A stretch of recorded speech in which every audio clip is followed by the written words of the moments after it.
Hi friends, welcome to Joshima சமையல். Ragi banana chocolate cake எப்படி பண்றதுன்னு பார்க்கலாம். இது டேஸ்ட் வந்து ரொம்ப சூப்பரா இருந்தது. குழந்தைகளுக்குலாம் இந்த மாதிரி ஹெல்த்தியா செய்து கொடுத்து பாருங்க. ரொம்ப விரும்பி சாப்பிடுவாங்க. வாங்க இப்போ வீடியோக்குள்ள போகலாம். ஒரு பவுல்ல 2 வாழைப்பழம் எடுத்துக்கிறேன். நல்லா பழுத்த வாழைப்பழமா இருக்கணும். ஃபோக் வச்சு நல்லா மசிச்சு விட்டுக்கோங்க. ஒரு கட்டி கூட இல்லாத மாதிரி நல்லா மசிச்சு விட்டுக்கோங்க. இப்போ ஃபோக்கில் மசிச்சதுக்கப்புறம் விஸ்கை வச்சு நல்லா அடிச்சுக்கோங்க. இப்போ நல்லா மிக்ஸ் பண்ணியாச்சு. இதில் ஒரு 2 முட்டை சேர்த்துக்கிறேன்.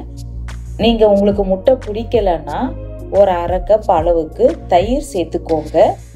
ஆனால் முட்டையுடைய டேஸ்ட்டே நல்லா இருந்தது. இதை நல்லா விஸ்கு வச்சு நல்லா அடிச்சுக்கோங்க. இதில் ஒரு அரை கப் அளவுக்கு நாட்டு சர்க்கரை சேர்த்துக்கிறேன். சேர்த்து இதுவும் நல்லா விஸ்கு வச்சு நல்லா மிக்ஸ் பண்ணி விட்டுக்கோங்க. இப்போ நல்லா மிக்ஸ் பண்ணதுக்கு அப்புறம் இதில் ஒரு 1/4 கப் அளவுக்கு பட்டர் சேர்த்துக்கிறேன். உங்ககிட்ட பட்டர் இல்லைன்னா ஒரு 1/4 கப் அளவுக்கு ஏதாவது வாசனை இல்லாத எண்ணெயாக பார்த்து சேர்த்துக்கோங்க. இதை நல்லா மிக்ஸ் பண்ணி விட்டாச்சு. ஆனால் பட்டர் வந்து ரூம் டெம்பரேச்சரில் இருக்கணும்.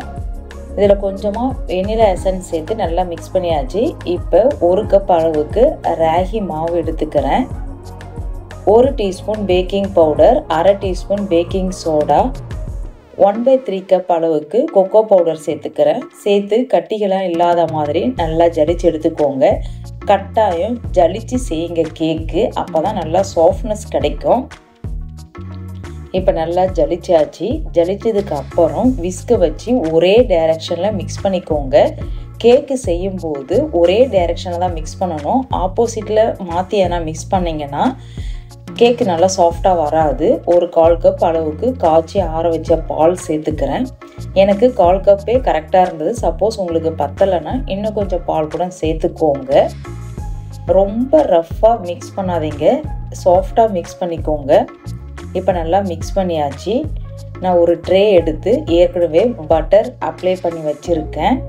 இதில் நம்ம மிக்ஸ் பண்ண பேட்டரை இதோட சேர்த்துக்கிறேன். சேர்த்து ஒரே லெவல் பண்ணிக்கோங்க ஸ்பூன் வச்சு. இதை மாதிரி குழந்தைங்களுக்கு ரொம்ப ஹெல்த்தியாக செய்து கொடுத்தீங்கன்னா ரொம்ப விரும்பி சாப்பிடுவாங்க. இதை நல்லா டேப் பண்ணிக்கோங்க.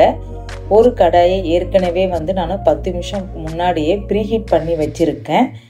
இதில் ஓப்பன் பண்ணிவிட்டு நம்ம ரெடி பண்ணி பேட்டரை உள்ளே வச்சுக்கிறேன். வச்சுட்டு லிட்டை க்ளோஸ் பண்ணிக்கோங்க. எனக்கு இது வேகிறதுக்கு கரெக்டாக 35 நிமிஷம் ஆச்சு. நான் அடுப்பை சிம்மில் வச்சு தான் வேக வச்சேன். இதை மேலே இருக்கிற ஹோல்ஸில் வந்து கொஞ்சமாக பேப்பர் வச்சு அடைச்சிக்கோங்க.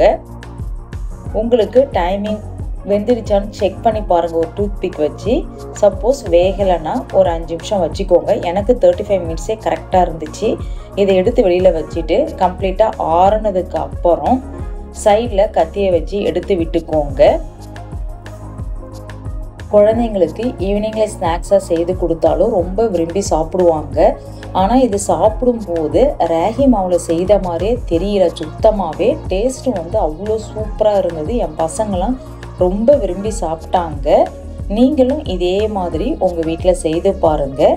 Okay bye. Thank you friends.